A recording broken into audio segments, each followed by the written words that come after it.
CLP abacus তথা কীৰ্তি ফাউণ্ডেশ্যনৰ উদ্যোগত CLP abacus Jorhat Ajanta bypass আৰু CLP এবাকাছ টিয়ক চেণ্টাৰৰ সহযোগত শিশু আৰু অভিভাৱকসকলৰ বাবে বাৰেৰহণীয়া বিভিন্ন বিষয়ৰ প্ৰতিযোগিতা তথা সাংস্কৃতিক অনুষ্ঠান অনুষ্ঠিত হৈ যায়। মহাপুৰুষ শংকৰদেৱ কলাকৃষ্টি গৱেষণা কেন্দ্ৰ প্ৰেক্ষাগৃহত অনুষ্ঠিত হোৱা জোনাকী পখিলাৰ সন্ধানত শীৰ্ষক অনুষ্ঠানটিত প্ৰাৰম্ভণিতে এগছি বন্তি প্ৰজ্বলনেৰে আনুষ্ঠানিক শুভাৰম্ভ কৰে কেন্দ্ৰীয় বিদ্যালয়ৰ অধ্যক্ষ ডক্টৰ কুশন কুমাৰ মতেলাই আৰু সহযোগ কৰে শিক্ষক ৰাজেশ বৰদলৈ আৰু বিদ্যুৎ ভূষণ বৰাই। সাংস্কৃতিক কৰ্মী সুৰজ শইকীয়াই আধৰুৱা অনুষ্ঠানটিত শিশুসকলৰ মাজত চিত্ৰাংকন প্ৰতিযোগিতা, অসম ভিত্তিত হাতৰ আখৰৰ প্ৰতিযোগিতা, ৰেম্পৱাক প্ৰতিযোগিতা, লগতে অভিভাৱকসকলৰ মাজত ৰেম্পৱাক প্ৰতিযোগিতা, ছুপাৰহিট ডুঅ' খাদ্যৰ জুতি প্ৰতিযোগিতা অনুষ্ঠিত হয়।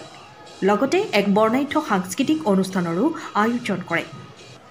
CLP এবাকাছৰ সঞ্চালিকা কুকি মহন্তৰ তত্বাৱধানত আয়োজিত বাৰেৰহণীয়া অনুষ্ঠানটিত নগাঁও, মৰিগাঁও, জাগিৰোড, খেত্ৰী, শাওকুচি, গুৱাহাটী, লখিমপুৰ, যোৰহাট, টিয়ক আদিকে ধৰি অসমৰ বিভিন্ন প্ৰান্তৰ CLP এবাকাছ কেন্দ্ৰসমূহে এই চেম্পিয়নশ্বিপত অংশগ্ৰহণ কৰে।